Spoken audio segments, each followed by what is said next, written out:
Je croyais pouvoir vieillir paisiblement chez mon fils. Mais un soir, j'ai surpris une conversation entre lui et sa femme, et ce que j'ai entendu m'a glacé le sang. J'ai pris ma décision cette nuit-là, resté jusqu'au bout pour découvrir toute la vérité. Abonnez-vous pour ne pas manquer d'autres histoires bouleversantes. J'ai découvert le plan de ma belle-fille et j'ai fui dans la nuit. La chaleur était insupportable dans la petite chambre que mon fils Étienne m'avait généreusement attribuée dans sa maison. Mi-juillet à Biarritz, c'était toujours un défi. Mais cet été-là, la chaleur battait tous les records. Le vieux ventilateur bourdonnant sur la table de chevet ne faisait que brasser de l'air chaud sans apporter de soulagement. J'ai repoussé le drap fin et me suis assise sur le lit, essayant de calmer ma respiration. À 72 ans, ce n'est pas l'âge idéal pour lutter contre l'insomnie, surtout avec l'étouffement et les pensées sur la façon dont ma vie a changé au cours de la dernière année. Après la mort de Lucien, mon mari depuis près de 50 ans, la maison de la rue des Flots était devenue trop vide et silencieuse. Quand Étienne m'a proposé d'emménager chez eux, j'ai accepté, non pas tant pour mes besoins, mais à cause de son insistance.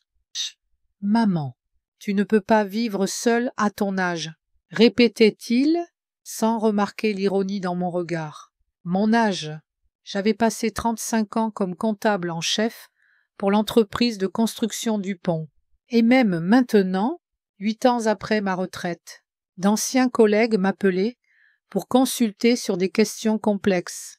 Je pouvais calculer des déductions fiscales et planifier un budget pour un grand projet les yeux fermés, mais pour Étienne et surtout pour Valérie, je n'étais qu'une vieille femme à dorloter et à tolérer.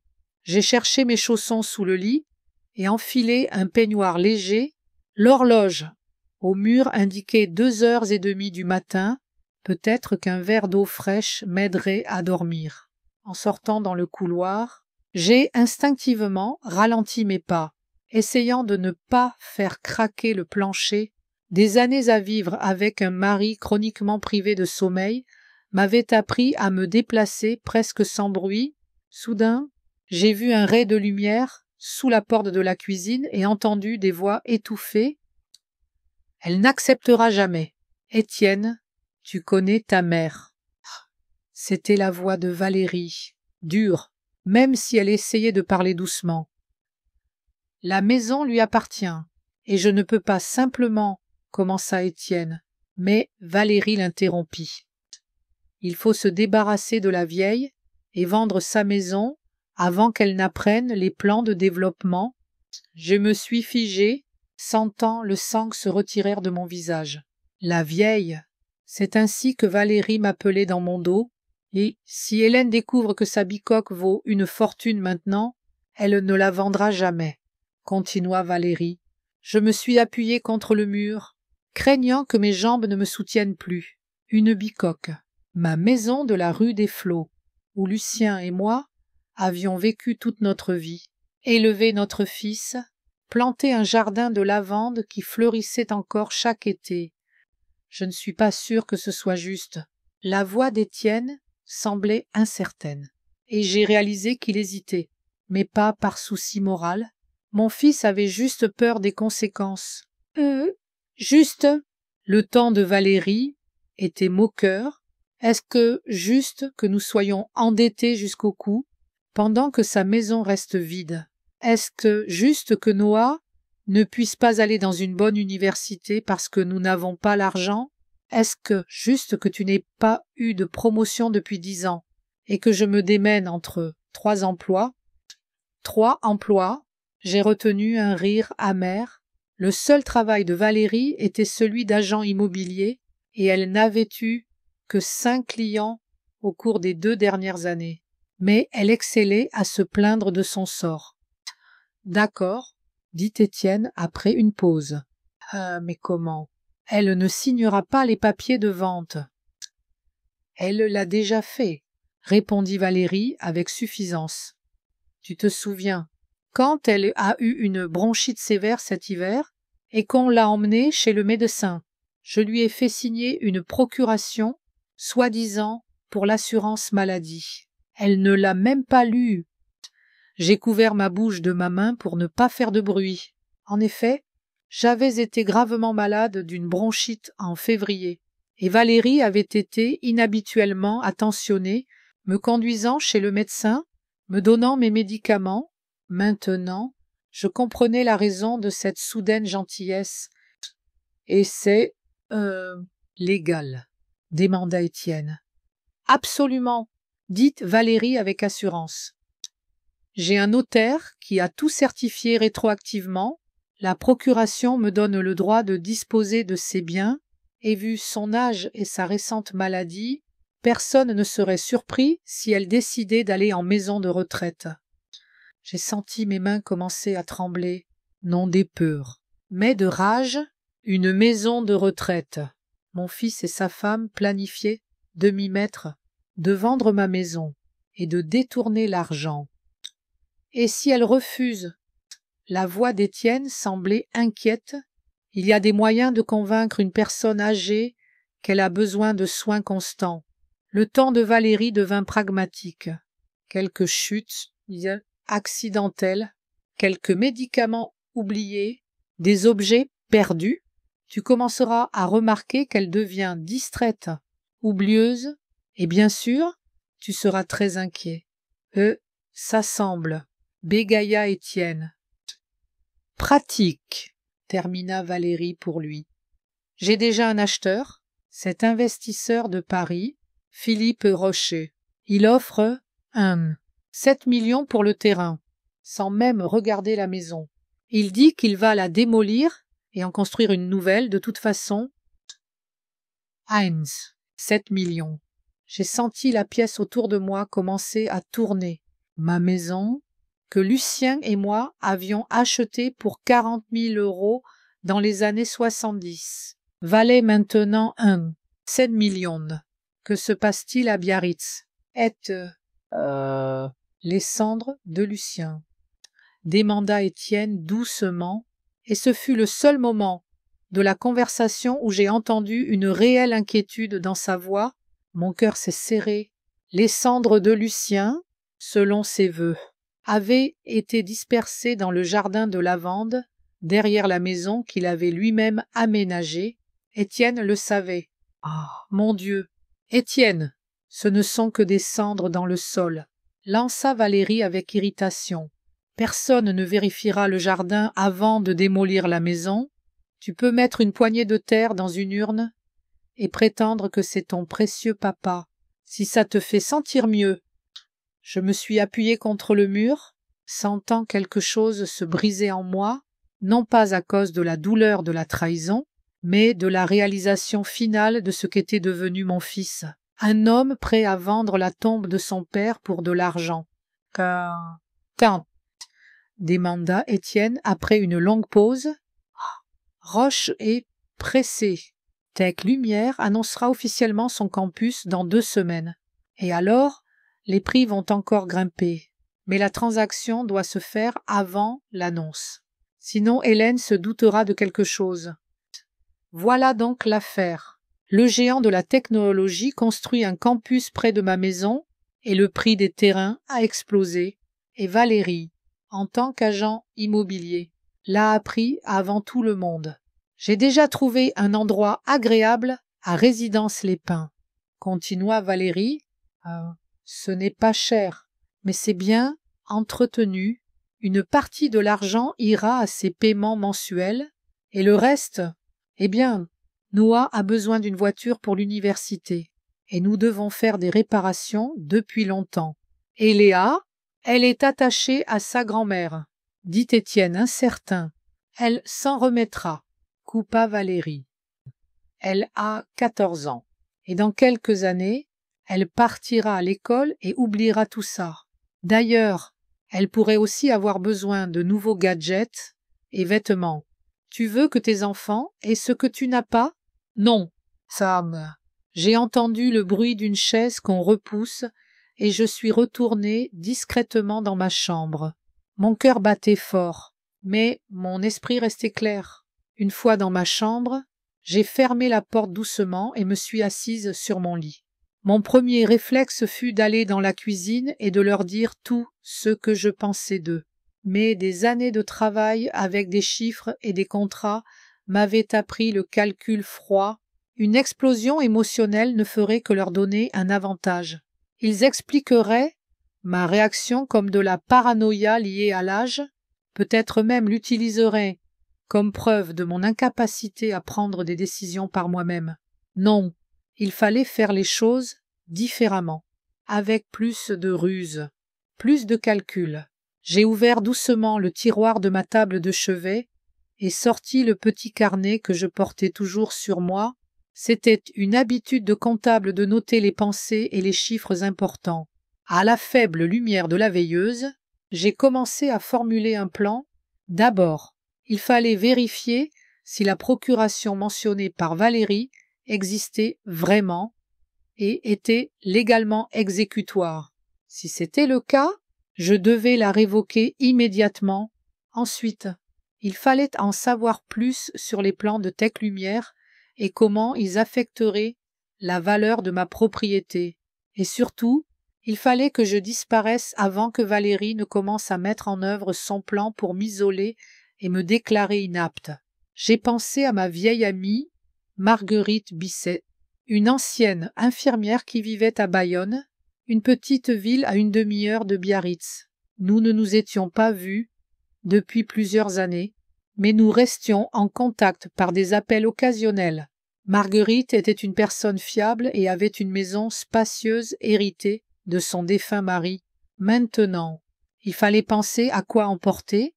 Les papiers, d'abord, passeport, assurance, carte bancaire, médicaments, quelques vêtements, et bien sûr, la photo de Lucien que je gardais toujours près de mon lit.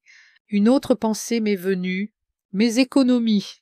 À la retraite, j'avais reçu une indemnité de départ conséquente, dont la majeure partie avait été investie avec l'aide de mon ancien collègue, Jacques Lambert, devenu conseiller financier. Ni Étienne, encore moins Valérie, ne connaissait le montant exact de mes économies. J'avais toujours été prudente avec les finances et ne discutais jamais d'argent avec ma famille. J'ai jeté un œil à ma montre. Il était presque 3 heures du matin, trop tard pour des appels, mais je pouvais commencer à faire mes bagages. Lentement et méthodiquement, j'ai ouvert l'armoire et sorti le petit sac de voyage que je gardais pour les visites chez le médecin. Valérie n'entrait jamais dans ma chambre sans frapper, non par respect pour mon espace, mais par dégoût pour l'odeur de vieillesse, comme elle l'avait dit un jour, pensant que je ne l'entendais pas. Dans mon sac, j'ai mis plusieurs ensembles de sous-vêtements, 2 chemisiers, un pantalon, un pull. Les soirées près de la mer pouvaient être fraîches, même en été une brosse à dents, et autres articles de toilette. J'ai décidé de ranger les papiers demain, quand la maison serait vide. Étienne serait au travail. Valérie a ses rendez-vous avec des clients. Et les enfants, occupés par leurs activités estivales. Quand j'ai fini avec le sac, je l'ai caché dans le coin le plus reculé de l'armoire, derrière les boîtes de vêtements d'hiver que personne ne regardait en plein été. Puis, je suis retournée au lit et a ouvert mon téléphone portable.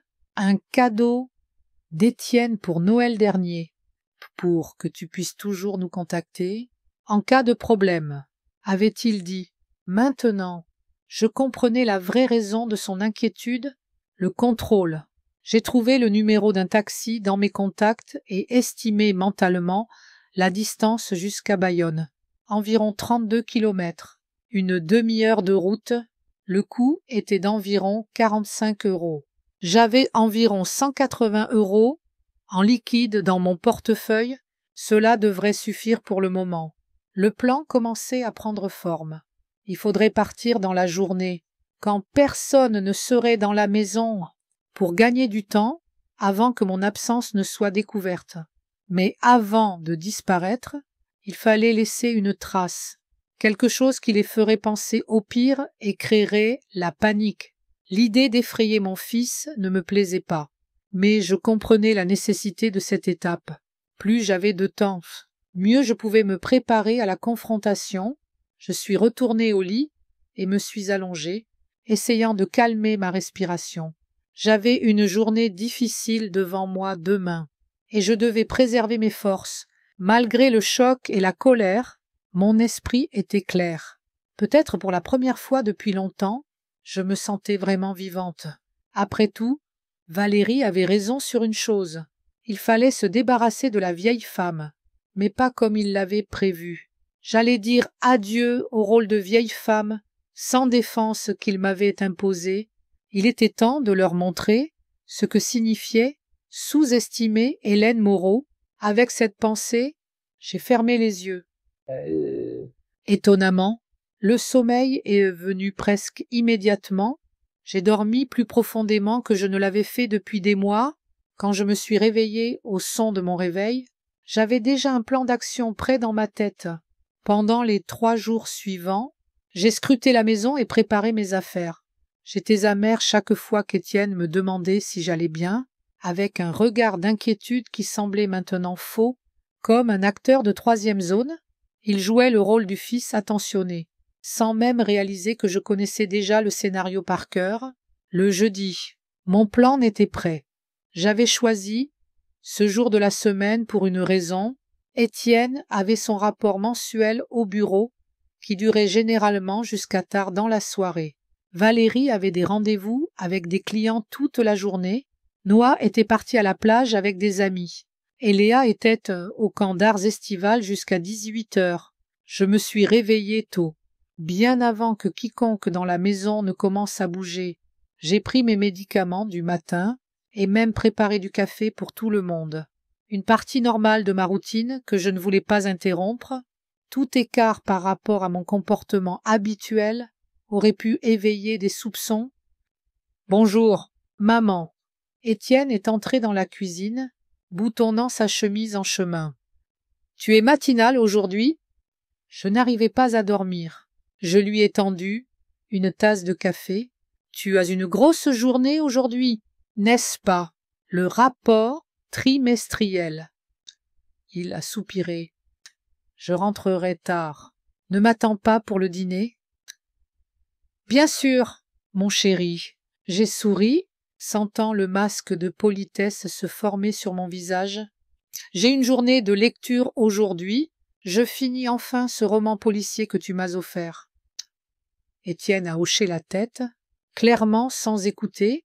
Il ne s'intéressait jamais à ce que je lisais ou faisais en son absence. Le livre que j'ai mentionné m'avait été offert pour mon anniversaire par Léa, pas par lui. Après le départ de tout le monde, la maison est tombée dans un silence béni.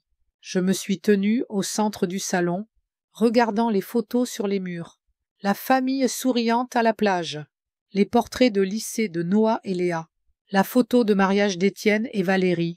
Pas une seule photo de Lucien ou de moi dans mes jeunes années, comme si ma vie avant d'emménager chez mon fils n'avait pas d'importance, sans plus de sentimentalité. Je me suis mise au travail. J'ai sorti le sac préparé de l'armoire et ajouté les derniers objets, un album photo que j'avais discrètement pris dans le garage, où je gardais de vieux objets familiaux, quelques bijoux ayant une valeur sentimentale, et un dossier en cuir avec des documents importants que je conservais dans ma chambre. Puis, j'ai appelé un taxi et pris rendez-vous pour qu'il me retrouve au coin de la rue dans 45 minutes. Je ne voulais pas que la voiture s'arrête directement devant la maison. Les voisins de Biarritz étaient incroyablement observateurs quand il s'agissait de la vie des autres. En attendant l'heure fixée, il fallait créer la mise en scène nécessaire. Je suis retournée dans ma chambre et l'ai examiné d'un œil critique. Habituellement, je gardais tout en ordre parfait, une habitude développée après des années de vie avec Lucien, qui était presque douloureusement ordonnée. Maintenant, cependant, il fallait donner l'impression de confusion, de désespoir. J'ai sorti des vêtements, des tiroirs et les ai éparpillés dans la pièce. J'ai renversé une chaise. J'ai pris des flacons de médicaments vides dans l'armoire à pharmacie et les ai dispersés sur la table de chevet, puis je me suis assise au petit bureau et ai sorti une feuille de papier. La note était l'élément clé de tout le plan. Elle devait être suffisamment troublante pour provoquer la panique, mais ne pas indiquer directement un suicide. Cela pourrait entraîner une recherche immédiate du corps et un appel à la police. Ce que je voulais éviter dans les premières heures de ma disparition, après plusieurs brouillons, j'ai opté pour ce texte. J'ai tout entendu. Je connais vos plans. Ne me cherchez pas là où vous vouliez m'enterrer vivante. Mieux vaut mourir libre que vivre prisonnière. Adieu. J'ai délibérément rendu l'écriture inégale, comme si ma main tremblait en écrivant. J'ai placé la note sur le lit, la maintenant avec le flacon de sédatif, presque vide. J'avais progressivement jeté les pilules dans les toilettes au cours des 2 derniers jours, pour donner l'impression que j'en avais pris trop. Jetant un œil à l'horloge, j'ai réalisé qu'il était temps de partir. J'ai jeté un dernier regard sur la pièce. Le désordre semblait naturel, pas mis en scène. J'ai pris mon sac, enfilé un manteau léger. Malgré la chaleur estivale, il faisait toujours trop froid dans les taxis à cause de la climatisation et je suis sorti discrètement par la porte de derrière. Le jardin derrière la maison d'Étienne était petit et négligé, avec de l'herbe décolorée par le soleil et des buissons rabougris. Valérie disait toujours que jardiner était une perte de temps. J'ai marché le long du sentier étroit jusqu'à la grille menant à la rue suivante et suis sorti dans l'allée où personne ne pouvait me voir. Il y avait environ 300 mètres jusqu'au coin où j'avais convenu de rencontrer le taxi. J'ai marché lentement mais sûrement, me sentant étrangement légère. Pour la première fois depuis longtemps, j'agissais entièrement de mon propre gré, sans me soucier des attentes des autres. Le taxi m'attendait déjà, une vieille berline au siège usé et un chauffeur âgé qui est sorti pour m'aider avec mon sac. Où va-t-on, madame » demanda-t-il, alors que je m'installais à l'arrière. À Bayonne, 23 rue des Érables. J'ai répondu et ajouté « Et j'apprécierai votre discrétion si quelqu'un pose des questions. » Le chauffeur a hoché la tête avec compréhension, jetant un coup d'œil dans le rétroviseur. Des affaires de famille, quelque chose comme ça. J'ai souri faiblement. Ne vous inquiétez pas, madame, ça fait 30 ans que je fais ce métier, j'en ai vu de toutes sortes, je sais tenir ma langue. Sur le chemin de Bayonne, j'ai regardé par la fenêtre le paysage qui défilait. Biarritz avait toujours été une belle ville, mais ces dernières années, elle avait commencé à changer. Il y avait de plus en plus de nouvelles maisons, des boîtes de verre prétendant à la modernité, remplaçant les vieux bâtiments pleins d'histoire. Peut-être était-ce la raison de l'intérêt soudain pour mon quartier, une nouvelle vague de gentrification. 40 minutes plus tard, nous nous sommes arrêtés devant la maison de Marguerite. C'était un bâtiment modeste à un étage avec une large véranda et un jardin bien entretenu. Marguerite aimait toujours les fleurs. J'ai payé le chauffeur avec un généreux pourboire et me suis dirigé vers la porte d'entrée. Marguerite a ouvert à la première sonnerie, comme si elle m'attendait sur le seuil. À 75 ans, elle semblait remarquablement vive, grunge, droite, avec des cheveux gris courts et des yeux bleus perçants. Ah, Hélène, elle m'a serré fort dans ses bras. Ah, entre vite. J'ai déjà préparé du thé. Sage. Nous sommes allés dans le salon, une pièce confortable avec des meubles moelleux et des étagères de livres le long des murs. Une théière et 2 tasses étaient posées sur la table basse. Je suppose que ce n'est pas juste une visite amicale, dit Marguerite. Alors que nous nous installions dans les fauteuils, tu semblais inquiète au téléphone.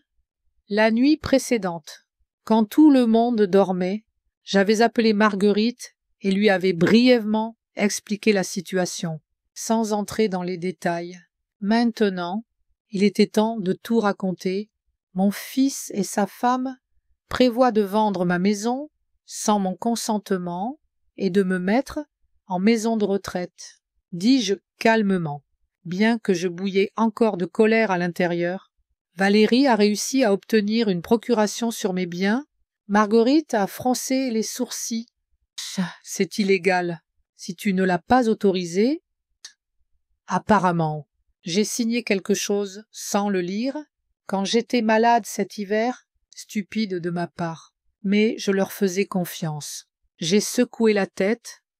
Maintenant, ils pensent pouvoir se débarrasser de moi et encaisser l'argent de ma maison, qui vaut soudain une fortune à cause de certains plans de développement. Tech lumière. Marguerite a hoché la tête. C'est le sujet de conversation de la ville. Ils construisent un énorme campus entre Biarritz et Bayonne. Les prix de l'immobilier ont explosé. Donc, tu étais au courant. J'étais surprise. Bien sûr, ce n'est plus un secret, du moins ces dernières semaines. Je suis surprise que tu n'en aies pas entendu parler. J'ai grimacé amèrement. Étienne et Valérie filtrent soigneusement les informations qui me parviennent. Pas de nouvelles locales, seulement des chaînes nationales. J'ai même arrêté de recevoir les journaux, soi-disant pour économiser de l'argent. Marguerite a secoué la tête. Alors, que comptes-tu faire? D'abord, je dois révoquer légalement cette procuration. Ensuite, rassembler des preuves de leur manigance. Et enfin, découvrir la vraie valeur de ma maison. Pour la première chose, il te faudra un bon avocat. Marguerite a frotté son menton pensivement. J'ai un ami qui se spécialise dans les affaires des personnes âgées. C'est une femme très intègre. Ce serait génial. J'ai serré sa main avec gratitude. Et pour l'épreuve, Marguerite s'est soudain illuminée. Oh, mon neveu Vincent pourrait t'aider. Il est détective privé à Bordeaux, mais il est en visite chez moi en ce moment. J'ai haussé les sourcils de surprise. Un détective. On dirait un roman. Oh, Vincent est très bon, dit Marguerite fièrement. Ancien policier. Depuis 5 ans, il se spécialise dans les affaires familiales. Conjoint, infidèle, parente disparue, fraude à l'héritage. Je pense que ton cas l'intéresserait. Si je ne suis pas sûre de pouvoir me permettre un détective privé, j'ai froncé les sourcils, calculant mentalement mes finances. Balivernes. Marguerite m'a balayé d'un geste. Tu sais, Vincent est le fils de ma sœur Simone. Tu te souviens comment tu l'as aidé avec son contrôle fiscal il y a 10 ans? Il se souvient encore que tu as sauvé l'entreprise familiale. Je suis sûre qu'il serait ravi d'aider. J'avais en effet aidé la sœur de Marguerite avec une situation fiscale compliquée il y a des années, mais je n'avais jamais pensé que cela me serait utile un jour. Il devrait rentrer pour le dîner, continua Marguerite. Vous pourrez parler à ce moment-là. En attendant, installons-toi. La chambre d'amis est à toi aussi longtemps que tu en as besoin. Song. Marguerite m'a conduite dans une petite chambre confortable avec une salle de bain privée. Les fenêtres donnaient sur le jardin où des hortensias fleurissaient. Sur la table de chevet, il y avait une photo de la jeune Marguerite et de son mari. Ils semblaient heureux, se tenant la main face à l'océan. « Prends une douche, » dit Marguerite. « Je vais préparer le dîner. Tu dois être épuisé par tout ça. » Une fois seule, j'ai défait mon sac et disposé mes affaires. Puis, j'ai sorti mon téléphone et l'ai éteint.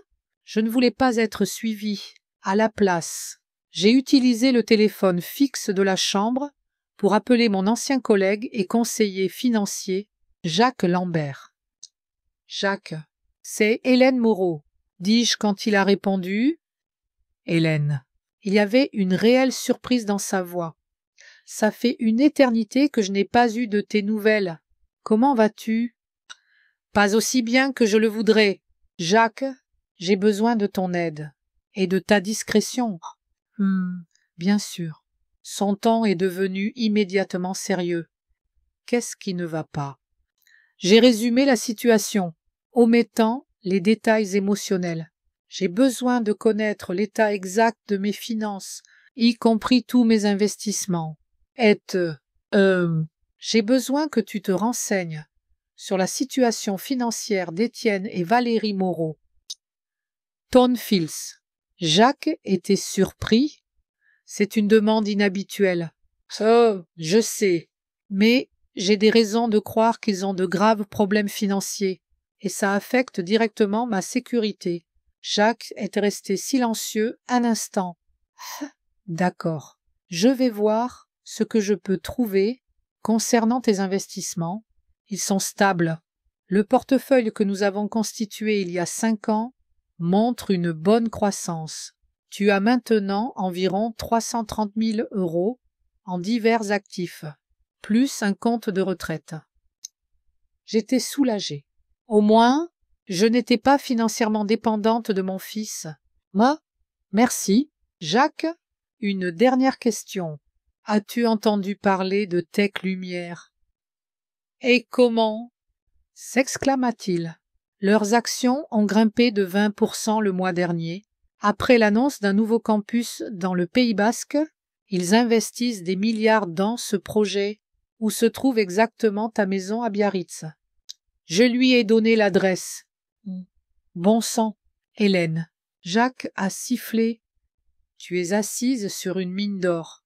Ce quartier est le marché immobilier le plus chaud en ce moment. Si tu veux vendre, je pourrais... Non, je l'ai interrompu fermement. Je ne vais pas vendre, du moins pas maintenant, et pas sous la contrainte. J'ai juste besoin de connaître la vraie valeur. Je vois, dit Jacques. Donne-moi un jour ou deux, et je rassemblerai toutes les informations et te rappellerai, et ne t'inquiète pas, je serai totalement discret. Après avoir parlé à Jacques, je me suis sentie plus confiante. Au moins, j'avais de quoi vivre et la possibilité d'engager une aide juridique pour le dîner. Les neveux de Marguerite, Vincent Dubois, est rentré. C'était un homme robuste d'environ 45 ans, avec une coupe courte et des yeux bruns attentifs. Il a écouté mon histoire sans m'interrompre, prenant parfois des notes dans un petit carnet.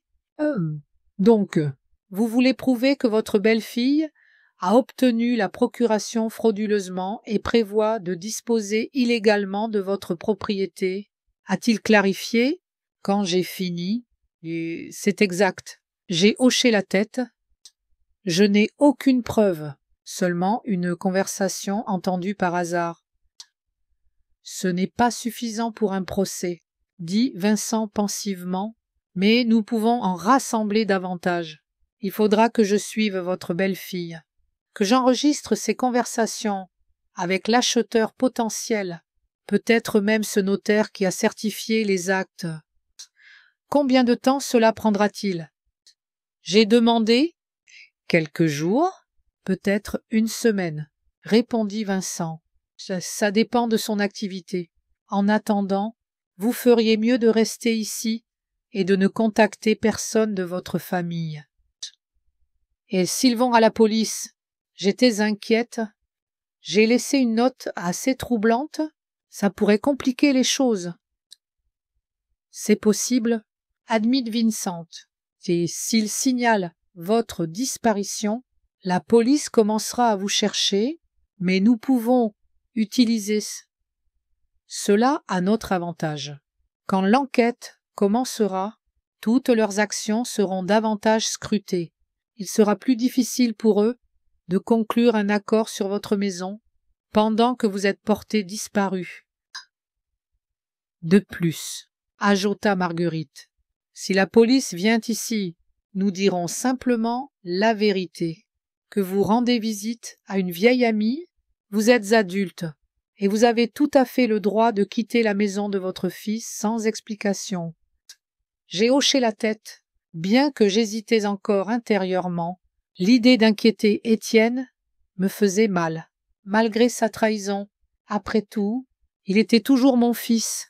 Le lendemain matin, Vincent est parti pour Biarritz pour commencer la surveillance de la maison d'Étienne et Valérie. J'ai passé l'après-midi à parler avec l'avocate recommandée par Marguerite, Claire Fournier, une femme énergique d'une 50aine d'années, avec une coupe courte et des yeux perspicaces derrière des lunettes élégantes. Si vous n'avez pas expressément consenti à ce que votre belle-fille gère vos biens, une procuration peut être invalidée, a-t-elle expliqué, après que je lui ai exposé la situation. Surtout s'il y a des preuves de fraude. Nous pouvons demander une suspension temporaire de la procuration jusqu'à ce que les circonstances soient clarifiées et le fait que j'ai disparu, laissant une note troublante. J'ai demandé, ne pourrait-il pas l'utiliser contre moi pour prouver mon instabilité mentale? C'est à double tranchant, dit madame Fournier pensivement. D'un côté, il pourrait essayer de vous dépeindre comme émotionnellement instable. De l'autre, si l'enquête montre que vous avez entendu leur plan de vous mettre en maison de retraite contre votre volonté, cela jouera en votre faveur. Vous avez agi par peur pour vous protéger. En fin d'après-midi, Jacques a appelé avec une mise à jour sur la situation financière d'Étienne et Valérie. La situation n'est pas bonne, Hélène, dit-il. Ils ont une hypothèque sur leur maison, 2 prêts automobiles, des cartes de crédit presque au maximum. Et pire encore, Valérie semble s'être impliquée dans un schéma d'investissement douteux au cours de la dernière année. Près de 70 000 € sont sortis de leur compte commun vers une entreprise qui semble très suspecte. Une pyramide financière. J'ai suggéré, très probablement, ou une sorte d'escroquerie immobilière, ce qui ne serait pas surprenant, vu son métier. Dans tous les cas, ils sont dans un gouffre financier. Cela expliquait leur désespoir de mettre la main sur ma maison. Ils ne voulaient pas seulement profiter de la hausse des prix, ils avaient un besoin urgent d'argent pour sortir de leurs dettes. Quand Vincent est rentré tard dans la nuit, il a apporté des nouvelles qui confirmaient mes pires craintes. Ils sont allés à la police, dit-il. Entrant dans le salon, où Marguerite et moi prenions le thé, ils vous ont signalé disparu, potentiellement suicidaire. Ils ont montré votre note aux officiers. J'ai senti mon cœur se serrer. Étienne devait être vraiment inquiet. Ou était-ce une partie de leur plan? Et la maison? J'ai demandé. Valérie a rencontré un homme nommé Philippe Roche dans un café en centre-ville aujourd'hui, continua Vincent. J'ai réussi à m'asseoir assez près pour enregistrer leur conversation. Elle lui disait que la transaction devait être finalisée le plus vite possible, de préférence d'ici la fin de la semaine prochaine. Elle a mentionné des problèmes avec le propriétaire actuel. Je suppose que c'est vous, mais l'a assuré que tout serait résolu. Elle va vraiment vendre ma maison pendant que je suis portée disparue. J'ai secoué la tête, stupéfaite. C'est insensé. Pas vraiment, contredit Vincent. Et si elle a une procuration, techniquement, elle pourrait le faire. La question est de savoir si c'est légal et si Roche est au courant. Il faut l'arrêter, dis-je fermement. Et nous le ferons, dit Vincent avec assurance. Mais nous avons besoin de plus de preuves. Je continuerai la surveillance demain. En attendant, restez ici et ne contactez personne d'autre que nous. Tannens. Je n'ai pas pu dormir longtemps cette nuit-là, pensant à mon fils et à comment nous en étions arrivés là. Quand exactement était-il passé du garçon attentionné que j'avais élevé à un homme, prêt à trahir sa propre mère pour de l'argent, ou avait-il toujours été ainsi? Et je ne voulais simplement pas le voir. Je me suis réveillée ce matin avec une résolution ferme. Plus de doute ni de sentimentalité. Ma tâche était simple. me protéger et protéger mes biens des gens qui essayaient de me tromper, même si ces gens étaient ma famille. Étienne Moreau est rentré plus tard que d'habitude ce jeudi. Le rapport trimestriel s'était prolongé, ses patrons étaient mécontents des résultats et il avait dû refaire les chiffres jusqu'à tard dans la soirée. Quand il a enfin garé la voiture devant la maison, l'horloge indiquait presque 23 heures. Il s'est frotté les yeux fatigués, anticipant une douche chaude et le lit. La maison l'a accueilli avec un silence inhabituel. D'habitude, à cette heure, Valérie regardait encore la télévision dans le salon et sa mère était probablement déjà endormie. Il s'est dirigé vers la cuisine, espérant trouver quelque chose du dîner, mais il n'y avait rien sur la cuisinière. C'était étrange. Valérie lui laissait toujours à manger, même si elle avait déjà dîné. « Valérie » a-t-il appelé, montant les escaliers. « Tu es là ?» La porte de leur chambre était entr'ouverte. La lumière allumée à l'intérieur. « Ici » dit-elle d'une voix tendue.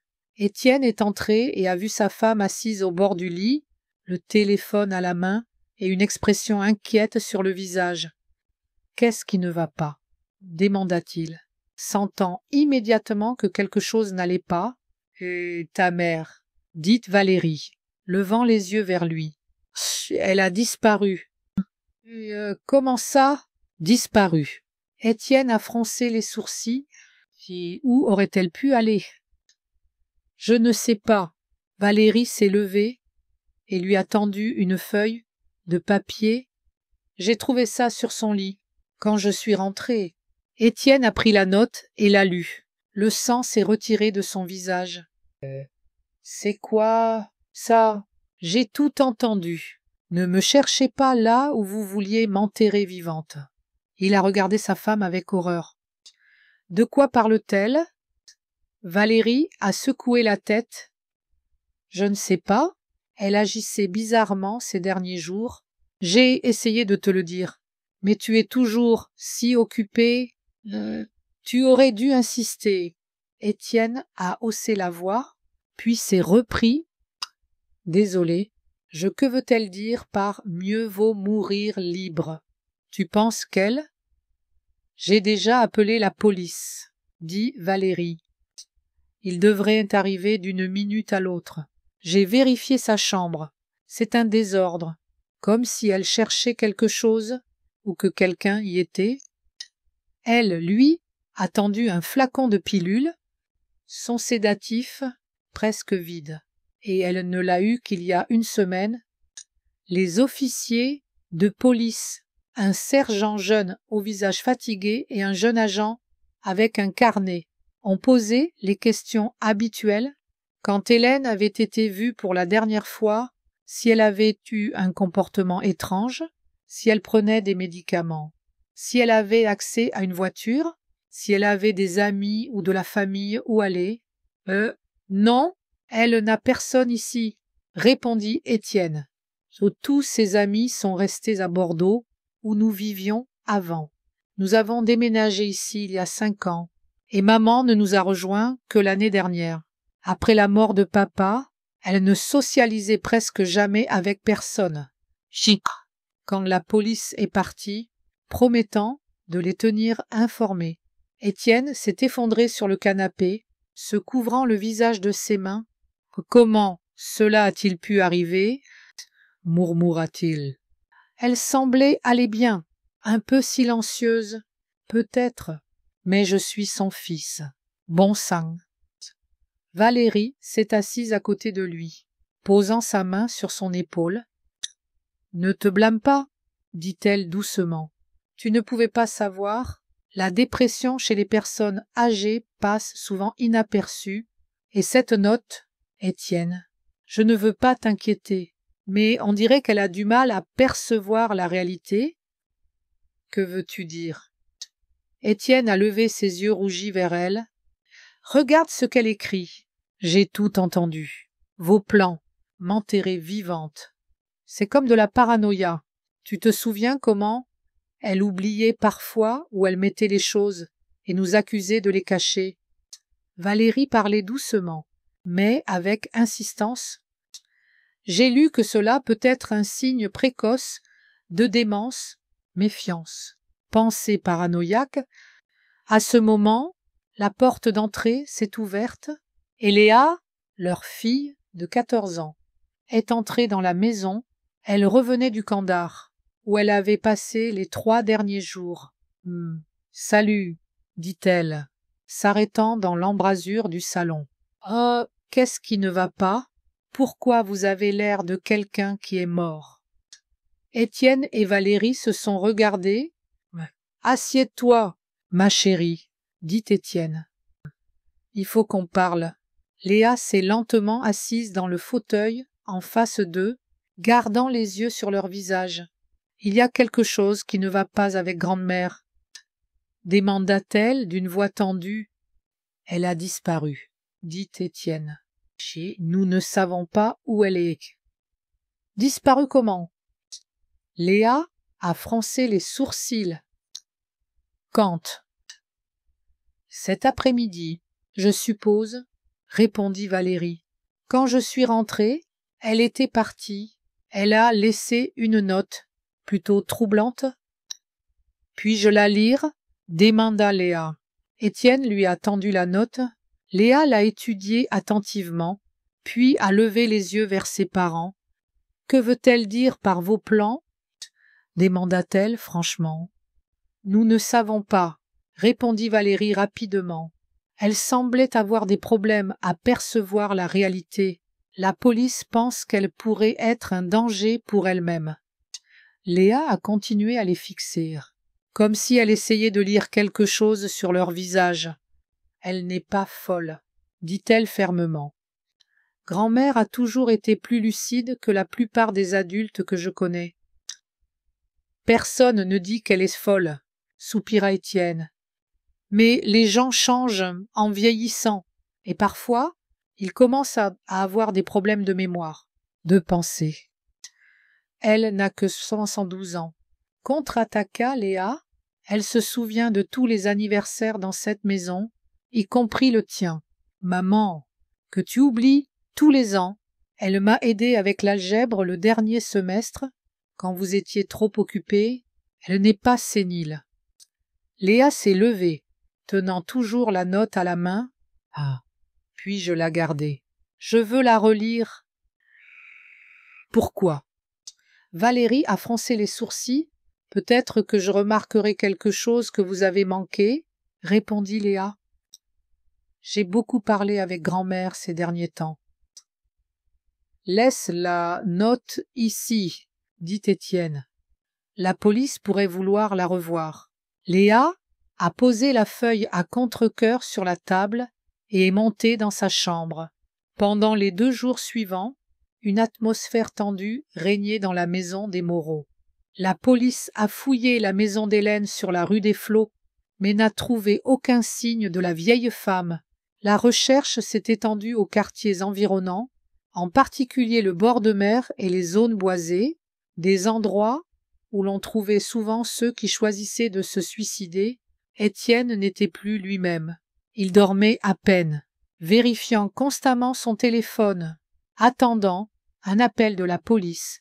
À 2 reprises, il était sorti seul pour la chercher, faisant le tour des endroits préférés de sa mère. Valérie semblait tout aussi inquiète.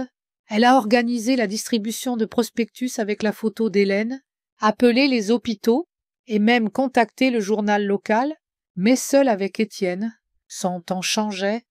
« Il faut se préparer au pire, » dit-elle, assise avec lui, dans la cuisine tard, un samedi soir. Cela faisait 3 jours maintenant. Avec sa santé, à son âge. Non. Étienne l'a coupé. Je ne veux pas y penser. Sad, je comprends. Valérie a couvert sa main de la sienne, mais il faut être réaliste. Il y a autre chose à considérer. Quoi? Demanda Étienne fatigué. Sa maison, dit Valérie prudemment. Elle est vide. S'il est arrivé quelque chose à ta mère, elle te reviendra en tant que seul héritier. Étienne l'a fixé. Ah, tu es sérieuse? Ma mère est portée disparue, peut-être morte. Et tu penses à sa maison? Je pense à nous, dit Valérie fermement. À notre avenir. Aux enfants, nous avons des dettes. Étienne, de grosses dettes. Tu sais que mon investissement n'a pas marché.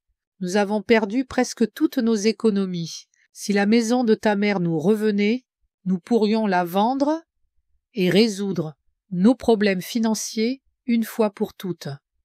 À ce moment, Léa est entrée dans la cuisine. Elle s'est arrêtée dans l'embrasure, passant son regard de l'un à l'autre de ses parents.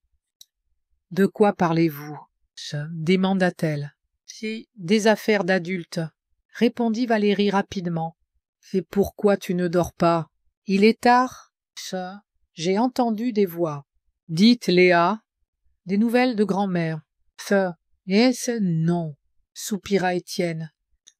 Aucune nouvelle. Léa a hoché la tête et s'est tournée pour partir. Mais s'est arrêtée. Maman, as-tu dit quelque chose à propos de la maison de grand-mère? Se demanda-t-elle, sans se retourner. Valérie a jeté un rapide coup d'œil à Étienne. J'ai juste dit qu'il faut garder un œil dessus pendant l'absence de grand-mère. Oh. Léa restait immobile, dos à eux. J'ai juste pensé que vous parliez de la vendre. Tu as imaginé, dit Valérie sèchement. Va te coucher. Il est tard. Léa est partie, mais pas dans sa chambre. Elle est descendue discrètement par l'escalier de derrière et est sortie dans le jardin. Là, à l'ombre d'un vieux chêne, elle a sorti son téléphone portable et a ouvert un nouveau message reçu d'une adresse inconnue 1 heure plus tôt. Léa, si tu reçois ce message, appelle-moi à ce numéro. Seulement quand tu es seule et que tu peux parler librement. C'est vraiment moi, ta grand-mère, pour te le prouver. Souviens-toi du secret que tu m'as raconté à mon anniversaire à propos du garçon de ton atelier d'art. Je n'en ai parlé à personne, comme promis. Appelle-moi, je t'aime. Léa a regardé autour d'elle et a composé le numéro indiqué. C'est allô. La voix était hésitante. Grand-mère, murmura Léa. C'est vraiment toi?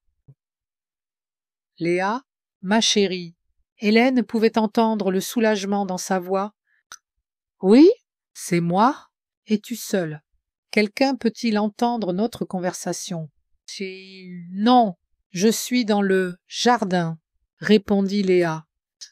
Grand-mère, que se passe-t-il? Tout le monde panique. La police te cherche. Papa n'a pas dormi depuis 3 nuits. Je sais, ma chérie, et je suis désolée que tu vives ça, dit Hélène. Mais je n'avais pas le choix, j'ai dû disparaître. Mais pourquoi? Insista Léa. Que s'est-il passé? Léa, je dois te poser une question, et j'ai besoin d'une réponse honnête.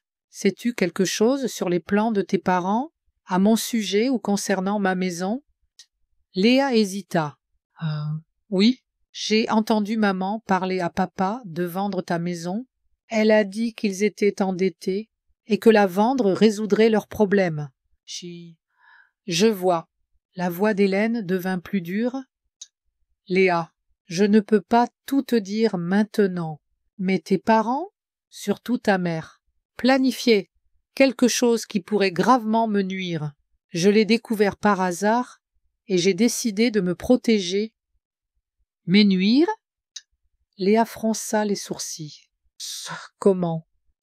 Je les ai entendus parler, dit Hélène. Ta mère voulait me mettre en maison de retraite contre ma volonté, vendre ma maison et prendre l'argent.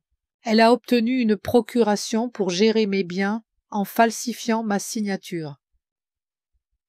C'est bégaya. Léa, ça ressemble à un mauvais film. Grand-mère? Je sais, soupira Hélène. Crois-moi, j'étais tout aussi choquée. Mais c'est vrai. Alors, J'ai simulé ma disparition pour gagner du temps et rassembler des preuves. Que dois-je faire? Léa semblait désespérée. Papa est vraiment inquiet pour toi. Oh, je sais, et je suis désolée qu'il souffre. Mais il a laissé ta mère le manipuler, et je ne peux pas prendre ce risque. La seule chose que je te demande maintenant est de garder notre conversation secrète et de me prévenir si tu apprends quelque chose d'important sur les plans de tes parents, surtout concernant ma maison. Après la conversation, Léa est retournée dans sa chambre et a noté le contenu de son échange avec sa grand-mère dans son carnet. Il lui a fallu longtemps pour s'endormir, se demandant ce qu'elle devait faire ensuite. Pendant ce temps, chez Marguerite Bisset, Hélène a raccroché le téléphone et s'est tournée vers Vincent Dubois, qui était assis à côté d'elle, écoutant la conversation sur haut-parleur. Peut-on lui faire confiance? Lui demanda-t-elle. Je pense que oui. Rocha Vincent. C'est une fille intelligente, et elle est clairement attachée à vous. Mais vous avez eu raison de ne pas lui en dire trop. Elle ne parlera pas, et Léa a toujours été la plus responsable de cette famille, dit Hélène fermement. Vincent a souri. Quoi qu'il en soit, nous progressons. J'ai enregistré la conversation de Valérie aujourd'hui avec ce type. Roche. Ils se sont rencontrés dans un café en centre-ville. Il a sorti un petit magnétophone et a appuyé sur lecture. La voix de Valérie s'est fait entendre. Je comprends votre inquiétude. Mais... Roche, mais je vous assure que la procuration est parfaitement légale. Je peux produire tous les documents nécessaires. Ce n'est pas le problème. Madame Moreau, répondit une voix masculine. Je m'inquiète du timing. Vous venez avec une offre de vente au moment exact où le propriétaire de la maison disparaît dans des circonstances suspectes. Ça pourrait sembler problématique. C'est juste une coïncidence, insista Valérie. En fait, mon mari et moi discutions depuis un certain temps de la possibilité de vendre la maison avec sa mère. Elle n'a simplement pas eu le temps de donner son consentement officiel avant. Eh bien, ça n'a plus d'importance maintenant. Légalement, j'ai le droit de faire la vente. Et si elle revient? Demanda Roche. Valérie resta silencieuse une seconde. La police pense que c'est improbable, vu les circonstances de sa disparition, mais même si elle revient, la procuration est toujours valide. Elle ne peut être révoquée sans mon consentement, jusqu'à son expiration ou jusqu'à ce que Madame Moreau soit déclarée inapte par le tribunal, ce qui, vu son âge et son comportement récent, est tout à fait possible. John. Après 5 jours de disparition volontaire, il était clair qu'il était temps de passer à l'action. J'avais assez effrayé Étienne et Valérie, les laissant vivre dans l'incertitude et la peur, laissant Valérie se demander si j'avais trouvé des preuves de sa fraude et les avais transmises à la police. Mais il était temps d'avancer. Vincent et moi nous sommes installés dans le salon de Marguerite, étalant les documents et notes collectées sur la table basse. Marguerite a préparé son thé signature à la bergamote et nous a rejoints. Alors, qu'avons-nous? Commença Vincent, organisant les papiers en piles soignées. D'abord, la procuration que Valérie a obtenue d'une manière ou d'une autre. J'ai vérifié auprès d'un ami au bureau d'enregistrement. Le document existe, signé par René Marchand, un notaire. Je n'ai jamais entendu parler d'un tel homme. J'ai secoué la tête. Pas surprenant. Hocha Vincent. Marchand est connu dans certains cercles comme un homme prêt à fermer les yeux sur certaines incohérences dans les documents pour une somme. Rien de concret sur lui, mais sa réputation parle d'elle-même. Donc, la procuration est falsifiée, clarifia Marguerite. Très probablement, la signature ressemble à la vôtre.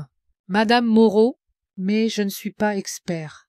Il faudrait un expert en écriture pour un jugement précis. J'ai pris une copie de la procuration que Vincent avait obtenue par ses canaux. En effet, la signature était similaire à la mienne, mais avec de légères différences que peut-être seul je pouvais remarquer. La deuxième chose, continua Vincent, ce sont les enregistrements des conversations de Valérie avec Roche. Elle a clairement l'intention de vendre la maison le plus vite possible, utilisant votre disparition comme excuse pour accélérer. Selon le dernier enregistrement, elle sait pour les plans de Tech Lumière. J'ai ajouté, ce qui confirme mes soupçons, elle l'a appris à l'avance et a décidé d'en profiter. Ah, oui, mais on ne sait pas exactement quand elle l'a appris, dit Vincent. Il est important de comprendre l'ensemble du tableau. Jeanne. J'ai soupiré et me suis adossé à ma chaise. Tout cela était si mélodramatique, comme une intrigue de ces feuilletons que ma voisine, Madame Lefebvre, aimait regarder. Il était difficile de croire que ma propre belle-fille et mon fils planifiaient de me tromper ainsi. Qu'en est-il de Tech Lumière ? J'ai demandé. Revenant au sujet, nous savons qu'il prévoit de construire un campus près de ma maison, mais quels sont les plans exacts ? Vincent a souri et a sorti un autre document de son dossier. C'est là que ça devient intéressant. J'ai contacté un ancien collègue qui travaille maintenant au département d'urbanisme de la ville. Officiellement, l'information n'a pas encore été publiée, mais il a déplié une grande carte du quartier sur la table. Voici où se trouve votre maison. Il a pointé un point sur la carte. Et voici où Tech Lumière prévoit de construire son campus. Je me suis penché sur la carte. Mon terrain était juste à la frontière de la future zone de construction. Ils ont déjà acheté la plupart des terrains autour, continua Vincent. Mais votre terrain est clé pour leur plan d'expansion. S'ils obtiennent votre terrain, ils pourraient construire un bâtiment supplémentaire qui augmenterait grandement la fonctionnalité de tout le complexe. Et combien cela coûterait-il ? J'ai demandé, bien que j'ai déjà deviné à l'éclat cupide dans les yeux de Valérie cette nuit-là, une estimation prudente. Vincent a marqué une pause. Est-ce de 2, 5 à 3, 5 millions, probablement plus. Si vous négociez, j'ai sifflé. C'était 100 fois ce que Lucien et moi avions payé pour la maison à l'époque. Roche offrait 7 millions. J'ai noté, Valérie n'essayait pas seulement de me tromper, elle essayait aussi de le tromper, typique d'elle. Vincent a hoché la tête. Profit maximum avec un minimum de contraintes morales. Nous sommes restés silencieux un moment, réfléchissant à la situation. Puis, Marguerite a pris la parole. Hélène, as-tu décidé ce que tu vas faire de la maison ? J'ai hésité. La maison de la rue des Flots était pleine de souvenirs. C'était là que Lucien et moi avions passé la majeure partie de notre vie ensemble, où Étienne avait grandi, où le jardin de lavande, où reposaient maintenant les cendres de mon mari, avait été planté. D'un autre côté, je ne pouvais pas y vivre seul, car c'était trop de travail pour entretenir la maison et le jardin. Je ne sais pas. J'ai répondu honnêtement. Une partie de moi veut garder la maison pour des raisons sentimentales. My dose, 5 ou 3, 5 millions. Ça me donnerait une vieillesse confortable.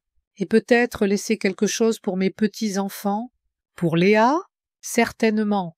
C'est la seule qui se soucie vraiment de moi. Quoi qu'il en soit, intervint Vincent. D'abord, nous devons bloquer les actions de Valérie et prouver que la procuration est falsifiée. Pour cela, il vous faut un bon avocat. J'ai déjà contacté Claire Fournier, dite Marguerite. Elle se spécialise dans ce genre d'affaires. Immobilière, héritage, documents frauduleux. Elle sera là dans 1 heure. Claire Fournier était une femme petite et énergique d'une 50aine d'années, avec une coupe courte et des yeux perspicaces derrière des lunettes élégantes. Elle a écouté mon histoire, examiné les documents et enregistrements que Vincent avait rassemblés et est allée droit au but. Une procuration peut et doit être contestée, dit-elle avec assurance. Même si la signature semble similaire, vous dites que vous n'avez pas signé le document. Nous aurons besoin d'un expert en écriture, mais ce n'est pas un problème. De plus, le simple fait que vous ayez disparu immédiatement après avoir appris les plans de votre belle-fille d'utiliser cette procuration joue en votre faveur. Et le fait que j'ai simulé ma disparition, si j'ai demandé, ne pourrait-on pas l'utiliser contre moi pour prouver mon instabilité mentale? Cela pourrait être vu comme une réponse raisonnable à une menace, répondit Claire. Vous avez entendu que votre belle-fille prévoyait de vous mettre en maison de retraite contre votre volonté et de vendre votre propriété. Vous avez eu peur et avez décidé de vous protéger. C'est compréhensible. Et la note que j'ai laissée. Elle semble, un peu dramatique. Elle pourrait être interprétée comme une réaction émotionnelle au stress.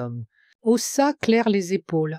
L'essentiel est que nous pouvons prouver que vous étiez saine d'esprit et que vous avez agi rationnellement pour protéger vos intérêts. J'ai hoché la tête. Le plan commençait à prendre forme. Que dois-je faire à propos de Tech Lumière? J'ai demandé. Dois-je les informer de la situation? Claire a réfléchi un moment. Cela pourrait être stratégiquement avantageux s'ils découvrent qu'ils traitent avec un intermédiaire malhonnête. Ils pourraient préférer négocier directement avec vous. Mais il faut être prudent. S'ils ont déjà investi dans l'affaire par l'intermédiaire de Roche, la situation pourrait se compliquer. Je peux organiser une rencontre, suggéra Vincent. J'ai un contact dans leur département de développement immobilier informel, bien sûr, mais ça pourrait être un bon point de départ. Parfait, ôta Claire. En attendant, je préparerai une demande pour révoquer la procuration. Nous aurons besoin de votre présence personnelle au tribunal, Madame Moreau, mais nous pouvons reporter cela jusqu'à ce que nous ayons rassemblé toutes les preuves. Sama. Après le départ de Claire, Marguerite, Vincent et moi avons discuté des prochaines étapes. Il a été décidé que Vincent essaierait d'organiser une rencontre avec le représentant de Tech Lumière dans les prochains jours, tandis que je resterai chez Marguerite. Pour le moment, le soir, Léa a appelé. Elle parlait doucement, visiblement effrayée d'être entendue. « Grand-mère, il se passe quelque chose, » murmura-t-elle. « Maman dort peu. Elle est tout le temps au téléphone. Papa marche comme un zombie. Il a été mis en congé au travail, car il ne peut pas se concentrer, et la police est venue aujourd'hui avec des impressions. Des impressions. Et j'étais inquiète. Oui. Quelque chose à voir avec des appels téléphoniques. Il parlait à maman et papa dans la cuisine. Mais j'ai entendu, ils ont dit que les derniers appels de ton téléphone n'étaient pas dans la zone de la plage, où ils te cherchaient, mais en direction de Bayonne. J'ai figé. Bien sûr, les compagnies de téléphone pouvaient tracer d'où les appels étaient passés. J'aurais dû y penser, mais maman leur a dit que c'était une erreur, que tu ne connaissais personne à Bayonne, mais il semblait vouloir étendre la recherche dans cette direction. Merci pour l'information, ma chérie, dis-je. Tu es très observatrice. Grand-mère, Léa semblait inquiète. Est-ce que la police va te trouver? Probablement. J'ai répondu honnêtement. Mais ce n'est pas grave. Nous aurons un plan d'ici là. Et ensuite quoi? Reviendras-tu à la maison? J'ai réfléchi. Où irais-je? Chez mon fils, où j'avais été trahi, dans ma vieille maison. qui serait probablement vendu bientôt. Ah, je ne sais pas, ma chérie, mais ne t'inquiète pas, je ne disparaîtrai pas de ta vie. Je te le promets, Nietzsche. Après avoir parlé à Léa, j'ai partagé les nouvelles avec Vincent et Marguerite. Ça complique les choses, fronça Vincent. Si la police élargit la recherche dans cette direction, il pourrait arriver jusqu'à nous dans les prochains jours. Peut-être que c'est pour le mieux, remarqua Marguerite. Hélène n'a commis aucun crime. Elle est adulte et a le droit d'être n'importe où. Peut-être est-il temps d'arrêter de se cacher et de sortir au grand jour. Pas si vite, objecta Vincent. Nous devons d'abord sécuriser la situation légalement. Si la police trouve Madame Moreau, avant que nous ayons rassemblé toutes les preuves et déposé une pétition pour révoquer la procuration, Valérie pourrait réussir à conclure l'affaire. J'ai hoché la tête, d'accord avec sa logique. Alors, nous devrons agir plus vite. Vincent, essaie d'organiser une rencontre avec Tech Lumière le plus tôt possible. Je veux savoir ce qu'ils planifient et à quel point mon terrain est précieux pour eux. Le lendemain matin, Vincent est parti pour une réunion avec son contact chez Tech Lumière et je suis resté avec Marguerite, étudiant les documents laissés par Claire. Je devais signer une déclaration pour révoquer la procuration et témoigner pour un expert en écriture. Vers midi, j'ai reçu un appel de Vincent. Une réunion est fixée, dit-il. À 15 heures, aujourd'hui au Café de la Mer en périphérie de Bayonne. Aussi informel que possible. Loin des regards.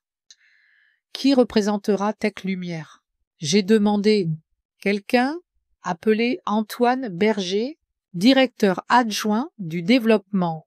Il est responsable de l'acquisition des terrains pour le nouveau campus. J'ai expliqué la situation en termes généraux, que vous êtes la véritable propriétaire du terrain, que votre belle-fille essaie de mener une transaction illégale par l'intermédiaire d'un homme de paille, et que vous êtes prête à négocier directement.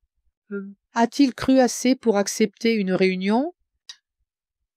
Apparemment, ce terrain est vraiment important pour eux. S'il a réagi si rapidement. À 14 heures, Vincent et moi sommes partis pour le Café de la Mer. Un petit établissement sur la baie, populaire auprès des pêcheurs locaux et de quelques touristes. Marguerite est restée à la maison. Nous pensions que moins de personnes sembleraient moins suspectes. Antoine Berger était un homme grand dans la quarantaine, portant un costume coûteux mais discret. Il nous attendait à une table dans le coin le plus reculé du café, une tasse de café devant lui et un dossier fin de documents. « Madame Moreau !» Il s'est levé et m'a serré la main. « Ravi de vous rencontrer. Mais Dubois m'a déjà parlé de votre situation difficile. » Nous nous sommes assis, avons commandé du café et sommes passés aux affaires. Permettez-moi de clarifier. Comment ça, Berge? Vous dites que votre belle-fille, Valérie Moreau, essaie de vendre votre maison de la rue des Flots sans votre consentement, en utilisant une procuration falsifiée? C'est exact. J'ai hoché la tête, et pas seulement la vendre, mais la vendre bien en dessous de la valeur marchande par l'intermédiaire d'un homme de paille, un certain Philippe Roche, qui, je crois, prévoit de la revendre à votre entreprise avec une marge substantielle. Berger a froncé les sourcils. Nous avons en effet négocié avec M.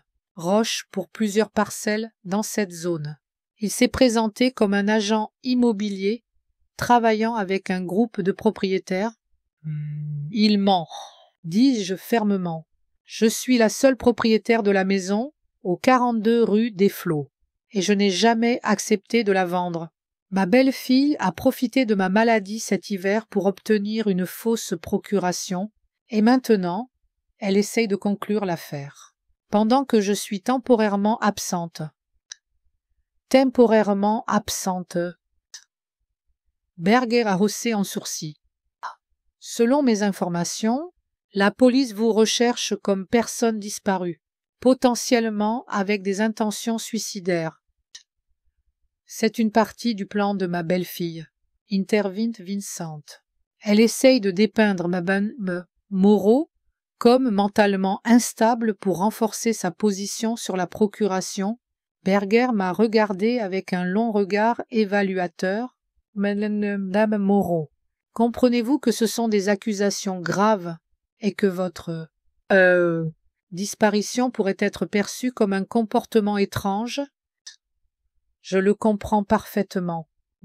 Berger, j'ai répondu, le regardant droit dans les yeux, mais quand j'ai entendu mon propre fils et sa femme planifier de me mettre en maison de retraite et de vendre ma maison, je n'avais pas beaucoup de choix.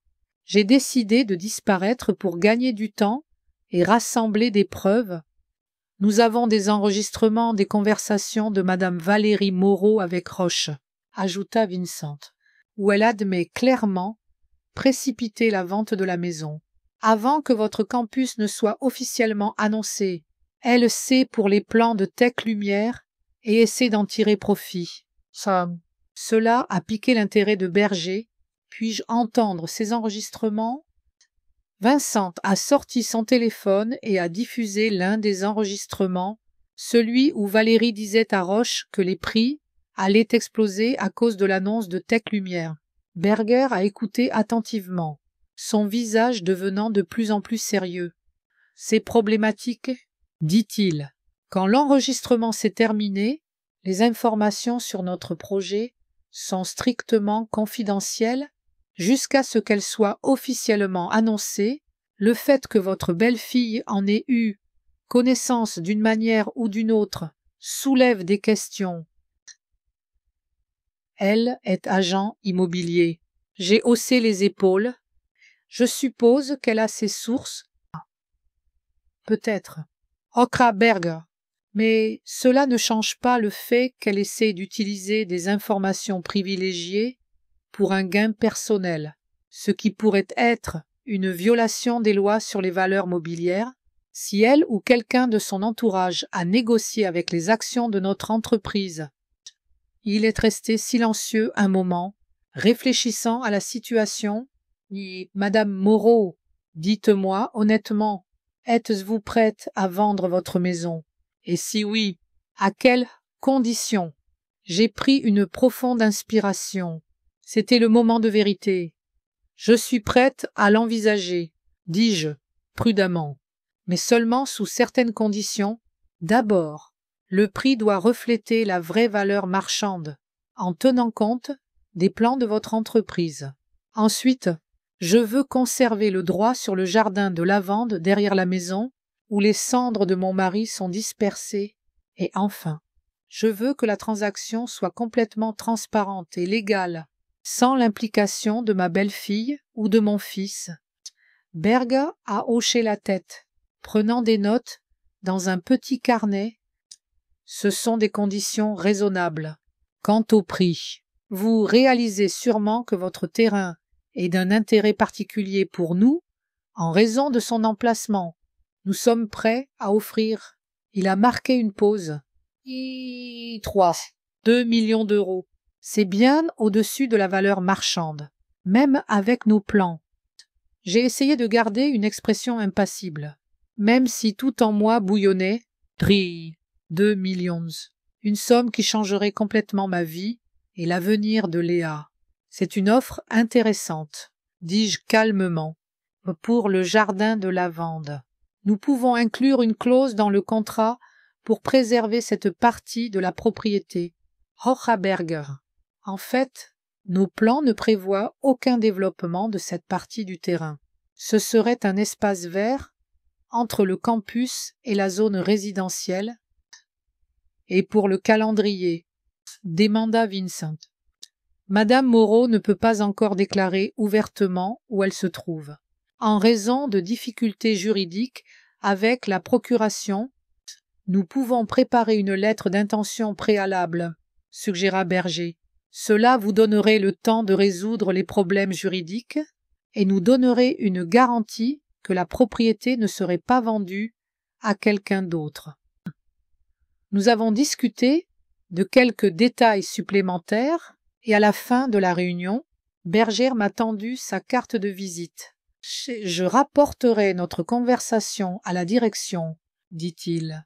Je pense qu'ils seront intéressés par une transaction directe sans intermédiaire, surtout compte tenu de la situation ambiguë avec Madame Valérie Moreau et M. Rocher. » En retournant chez Marguerite avec Vincent, j'ai ressenti un étrange mélange d'émotions, du soulagement que les choses avancent, de l'amertume face à la trahison de ma famille, et une soudaine excitation à l'idée d'une nouvelle vie qui s'ouvrait devant moi. « Qu'en penses-tu » demanda Vincent, me jetant un rapide coup d'œil. « Je pense que c'est une bonne offre. » J'ai répondu « meilleure que ce que j'aurais pu espérer. Mais avant de signer quoi que ce soit, je dois m'occuper de la procuration et de ma disparition. » Claire a dit que la demande pour révoquer la procuration serait prête demain. Me rappela Vincent. « Dès qu'elle sera déposée, vous pourrez officiellement réapparaître. » Et que dirai-je à la police? À mon fils? J'ai regardé par la fenêtre les arbres et les maisons défilant. Désolé, j'ai juste décidé de disparaître pendant 1 semaine, parce que j'ai entendu mon fils et sa femme planifier de me mettre en maison de retraite. Ça, la vérité, répondit Vincent simplement. Parfois, ça fonctionne le mieux. En rentrant, Marguerite nous a accueillis avec un visage inquiet. « Qu'est-ce qui ne va pas ?» demanda Vincent, remarquant immédiatement son inquiétude. « Léa a appelé, » répondit Marguerite. « La police a réduit la recherche à Bayonne. Ils interrogent les habitants et montrent la photo d'Hélène. Ce n'est qu'une question de temps avant qu'ils n'arrivent à cette maison. 2 semaines d'exil involontaire m'ont changé plus que les 10 années précédentes. C'était comme si un voile s'était levé de mes yeux, et j'ai enfin vu ce qu'était devenue ma vie depuis la mort de Lucien. Comment j'avais laissé faire de moi une vieille femme sans volonté qu'on pouvait pousser dans un coin, tapoter sur la tête et écarter pour ses opinions. Depuis, Claire Fournier et moi avions déposé une demande officielle pour révoquer la procuration, soumettant un examen d'écriture confirmant que ma signature avait été falsifiée. Vincent avait terminé son enquête, ayant rassemblé assez de preuves des manigances de Valérie, et j'avais eu 2 autres réunions avec Tech Lumière, aboutissant à un accord préalable dépassant mes attentes les plus folles. Enfin, le jour est venu où j'ai décidé de rentrer, non pas comme un chien battu, mais comme une femme prête à obtenir justice. « Es-tu sûre de vouloir le faire ainsi ?» demanda Claire. Alors que nous discutions d'un plan d'action, et nous pourrions tout résoudre par le tribunal sans confrontation personnelle. J'en suis absolument sûre. J'ai répondu. Valérie mérite d'être exposée publiquement, et Étienne doit voir qui est vraiment sa femme, grâce à Léa, qui continuait d'être mes yeux et mes oreilles chez mon fils. Je savais que Valérie avait programmé une réunion avec Roche à 16h cet après-midi. Directement dans leur salon, Étienne devait y assister, bien que, d'après ce que ma petite-fille m'avait dit, il était encore déprimé par ma disparition et réticent à participer à quoi que ce soit. À 15h30, je suis sortie de la voiture de Vincent, garée au coin de la maison de mon fils. Vincent est resté derrière le volant, prêt à me soutenir si nécessaire. Claire se tenait à côté de moi, tenant un dossier en cuir. J'étais habillée, simplement, mais élégamment, dans un tailleur bleu foncé acheté dans un magasin local. Mes cheveux gris étaient soigneusement coiffés, et autour de mon cou se trouvait un collier de perles. Un cadeau de Lucien pour notre 30e anniversaire. Prête ? demanda Claire. J'ai pris une profonde inspiration. Plus que prête, nous avons marché dans la rue familière. et je pouvais sentir les voisins m'observer furtivement derrière leurs rideaux. La nouvelle de ma disparition avait probablement été le principal sujet de potins locaux ces 2 dernières semaines. Avant de me diriger vers la porte, j'ai envoyé un texto à Léa. « Je suis là, sois prête. » Puis, je suis montée résolument les marches et ai sonné à la porte. Léa a ouvert, comme nous l'avions convenu. Ses yeux se sont élargis de joie, même si elle savait que je venais. Puis, grand-mère, elle s'est jetée à mon cou, et je l'ai serré fort. Bonjour, ma chérie. J'ai souri. Je suis de retour. Qui est-ce que... Léa. La voix de Valérie est venue du salon. Léa m'a regardée, et j'ai hoché la tête. C'est grand-mère. Un silence s'est installé, suivi de pas précipités. Valérie. Étienne et un homme inconnu, que j'ai immédiatement identifié comme étant Roche, sont apparus dans le couloir. Maman. Étienne m'a regardé comme si j'étais un fantôme. Son visage était émacié, des cernes sombres sous les yeux à cause du manque de sommeil. Bonjour. Étienne, dis-je calmement, si, et vous devez être M. Roche. Roche semblait confus, passant son regard de moi à Valérie et vice-versa. Hélène. Valérie a brisé le silence choqué en premier. Mon Dieu, où étais-tu? Nous étions fous d'inquiétude. Son ton était parfait. Inquiétude, soulagement. Joyeux, mais je pouvais voir la blancheur de ses doigts, serrant le dossier et le tressaillement nerveux du coin de son œil. Je suis sûre que certains d'entre vous étaient vraiment inquiets.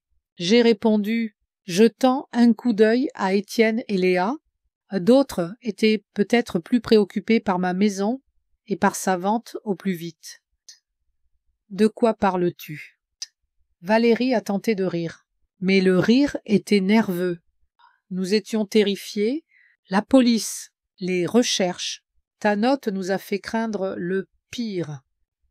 Valérie, dit Étienne doucement, regardant sa femme. De quelle maison parle-t-elle? Je n'en ai aucune idée. Haussa-t-elle les épaules. Elle n'est clairement pas elle-même. Regarde comment elle a disparu, laissant une note comme celle-là, et maintenant elle réapparaît comme si de rien n'était, avec des accusations déstabilisées. J'ai souri. Je me demande à quelle vitesse tu es arrivé à ce diagnostic, presque aussi vite que tu as décidé de me mettre en maison de retraite et de vendre ma maison, avant que je ne découvre les plans pour le développement de Tech Lumière. À la mention de Tech Lumière, Roche s'est visiblement tendu. Madame Moreau, commença-t-il. Peut-être devrions-nous reporter notre réunion. Non, même, Roche, j'ai levé la main. Restez, s'il vous plaît. Ce que je vais dire vous concerne aussi.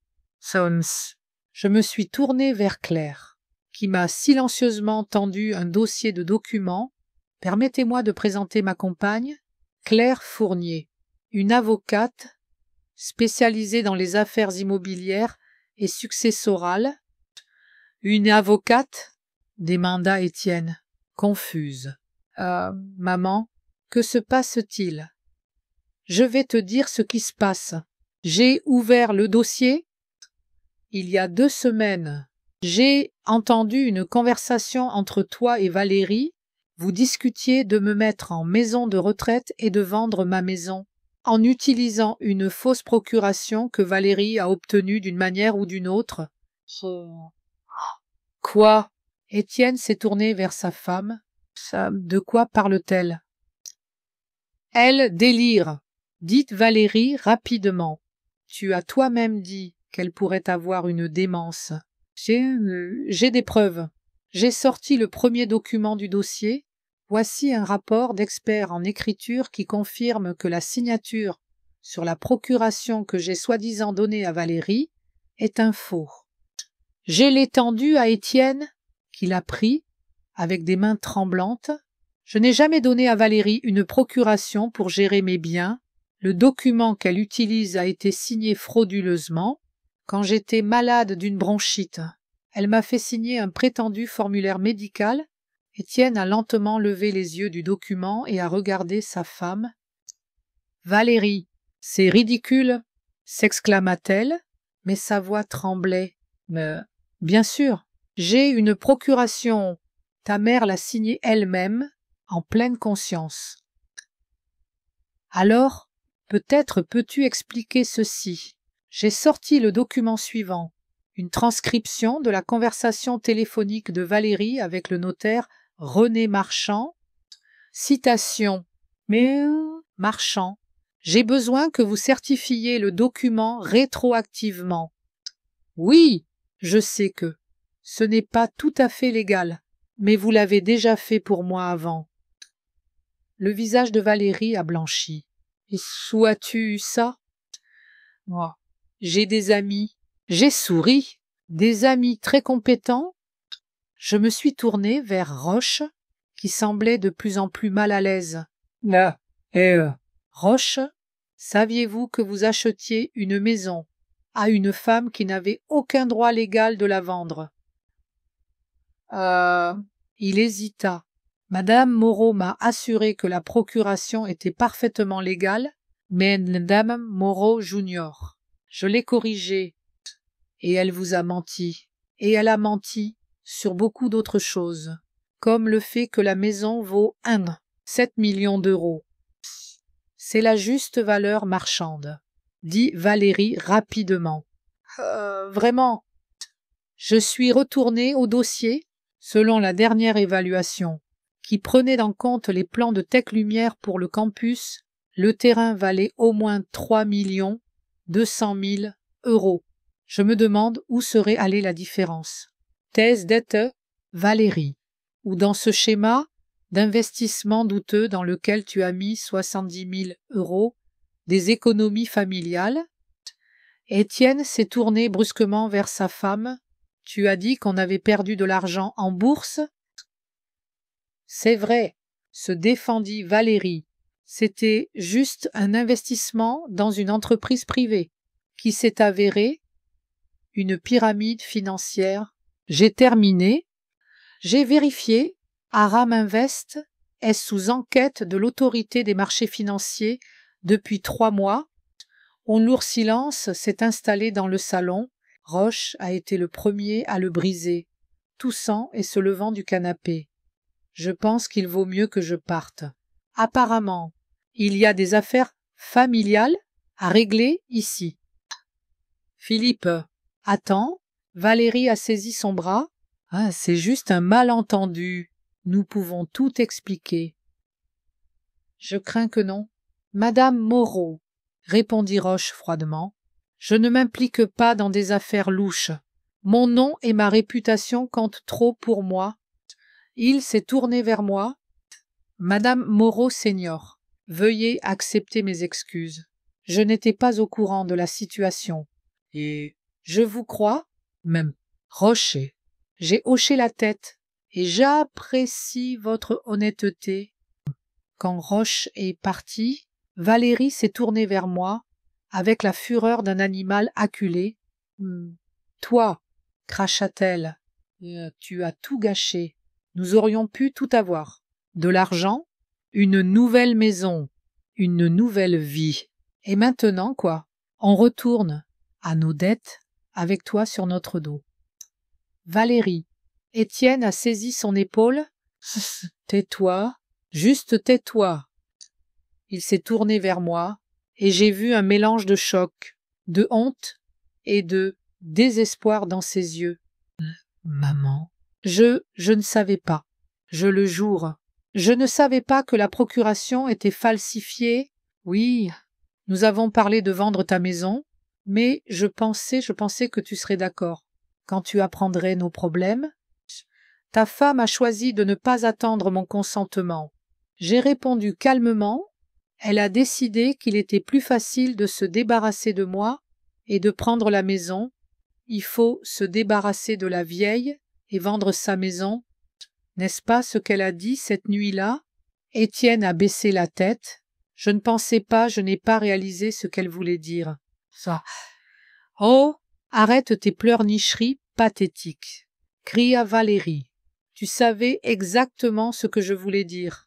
Tu as juste choisi de l'ignorer, comme toujours, me laissant faire tout le sale boulot pendant que tu restes le bon fils. Ça suffit. Étienne a haussé la voix. Plus de mensonges. Valérie, je n'ai jamais accepté la fraude, la falsification de documents. Oui, je voulais que maman vende la maison pour nous aider avec nos dettes. Mais pas comme ça, pas comme ça. Il s'est tourné vers moi. Maman, je le jure. Je ne savais pas que la procuration était falsifiée. Je pensais, mon Dieu. Je ne sais même pas ce que je pensais. J'ai regardé mon fils, brisé, confus, essayant de s'accrocher au reste de sa dignité. Une partie de moi voulait lui pardonner immédiatement, le réconforter, lui dire que tout irait bien, mais l'autre partie, celle qui avait passé 2 semaines à planifier une riposte, ne pouvait pas lâcher sa trahison si facilement. Tu n'as peut-être pas connu tous les détails. Étienne, dis-je, mais tu en savais assez. Tu savais que ta femme prévoyait de m'envoyer en maison de retraite contre ma volonté. Tu savais qu'elle voulait vendre ma maison, et tu ne l'as pas arrêtée. Étienne est resté silencieux, reconnaissant la validité de mes mots. Si, et maintenant, demanda-t-il enfin, vas-tu nous poursuivre? Passe-toi, dis-je. Valérie? Oui. Claire a déjà préparé une plainte pour fraude et falsification. De plus, des copies de toutes les preuves seront envoyées à l'ordre des agents immobiliers de Nouvelle-Aquitaine. Je suppose que Valérie est sur le point de devenir une ancienne agente immobilière. Tu ne peux pas faire ça, cria Valérie. C'est ma carrière, c'est ma vie. Et tu allais ruiner la mienne. J'ai répondu froidement. Appelle ça le karma. Je me suis tournée vers Claire et hoché la tête. Elle a sorti un autre document de son sac. Quant à la maison de la rue des Flots, j'ai continué. J'ai déjà conclu un accord préalable avec Tech Lumière. Ils obtiennent une partie du terrain pour leur campus. Et je garde la maison et le jardin de lavande. L'accord est de 3. 4 millions d'euros. Dry 4 millions. Valérie s'est étouffée. Tu as obtenu presque 3. 4 millions. Et tu gardes la maison? Ça, c'est exact. J'ai permis un petit sourire.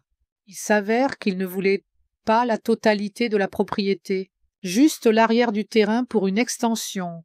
Je me suis tournée vers Léa, qui observait toute la scène en silence. J'aimerais parler seule avec ma petite fille. Léa, veux-tu m'accompagner dans ta chambre? Léa hochait la tête, et nous sommes montés à l'étage, laissant Étienne et Valérie dans le salon. Dès que la porte s'est fermée derrière nous, j'ai serré ma petite fille fort dans mes bras. Tu as été très courageuse, ma chérie. Je suis tellement contente que tu sois revenue, grand-mère, murmura Léa. Ah, ça a été dur. Je lui ai caressé la tête. Et je suis tellement désolée que tu aies dû traverser ça. Je me suis écartée et l'ai regardé dans les yeux. Léa, je veux te proposer quelque chose. Je retourne dans ma maison de la rue des Flots et j'aimerais vraiment que tu vives avec moi, si tu le veux. Bien sûr. Les yeux de Léa se sont élargis. Vraiment. Et papa et maman? Tu es assez grandé pour avoir ton mot à dire sur où et avec qui tu veux vivre. J'ai répondu. Bien sûr, il faudra en discuter avec ton père, mais je ne vois pas pourquoi il s'y opposerait, surtout maintenant. Et l'école? Pourrais-je rester dans la même école? Bien sûr, ma maison n'est qu'à 5 kilomètres, dans le même district scolaire. Léa a réfléchi un moment, puis a hoché la tête avec détermination. Je veux vivre avec toi, grand-mère. Ici, ça va être horrible après, aujourd'hui. Je sais, ma chérie, j'ai soupiré. Je suis désolée que ça ait dû se passer ainsi. Chapeau. Nous sommes redescendus, où Étienne était assis sur le canapé, les bras autour de la tête. Valérie n'était plus là. C'est où est Valérie? J'ai demandé. Elle est partie, répondit Étienne, étouffé. Elle a dit qu'elle avait besoin de réfléchir. Il a levé les yeux vers moi, ses yeux rouges de larmes. Maman, je ne sais pas quoi dire. Ne dis rien, dis-je, et, du moins, pas maintenant. Nous avons tous les deux besoin de temps. Je me suis tournée vers Claire, qui attendait patiemment près de la porte. Claire, je suis prête à partir. Puis, à Étienne. Je prends Léa avec moi. Elle vivra avec moi. Fais quoi? Étienne a levé la tête. Mais ce n'est pas à discuter, dis-je fermement. Du moins, pas aujourd'hui. Tu pourras lui rendre visite quand tu veux. Mais pour l'instant, elle a besoin d'un foyer stable. Et ça ne se passera pas ici. Étienne a hoché la tête silencieusement, trop épuisé pour argumenter. Léa, rassemble l'essentiel, dis-je. Nous récupérerons le reste plus tard. Quand Léa est montée à l'étage, j'ai regardé mon fils longuement. Étienne, je ne sais pas si nous pourrons un jour revenir à ce qui était, ce qui s'est passé. Ce n'est pas quelque chose qu'on peut facilement oublier ou pardonner. Je comprends, répondit-il doucement. Mais tu restes mon fils, j'ai continué, et je t'aimerai toujours. Même si je ne peux pas te faire confiance maintenant, peut-être, avec le temps. Merci, murmura-t-il. De ne pas fermer la porte complètement. Mais ça. Une demi-heure plus tard, Léa, Claire et moi roulions dans la voiture de Vincent vers ma maison de la rue des Flots. Léa s'est blottie contre moi, et je regardais par la fenêtre les rues familières de Biarritz défiler. Que va-t-il arriver à papa et maman? Demanda Léa après un long silence. Je ne sais pas. Ma chérie, j'ai répondu honnêtement. Ça dépend des conclusions qu'ils tireront et des décisions qu'ils prendront. Oh, est à nous. Que va-t-il arriver? J'ai souri et passé mon bras autour de ses épaules. Nous irons bien. Nous avons la maison. Nous avons les moyens et nous avons l'une l'autre. Le reste viendra. En arrivant à ma maison, j'ai ressenti une étrange excitation. Cela faisait presque 1 an que je n'avais pas franchi son seuil. Valérie trouvait toujours des raisons pour que je n'y aille pas. La maison était en train d'être aérée ou nettoyée, ou le système de chauffage était vérifié. Vincent a ouvert la porte d'entrée et nous sommes entrés. À ma surprise, la maison était propre et confortable, sans poussière, sans négligence. Marguerite s'était occupée de tout pendant que je préparais mon retour. « Mais bienvenue chez toi, dit Claire, me serrant la main en guise d'adieu.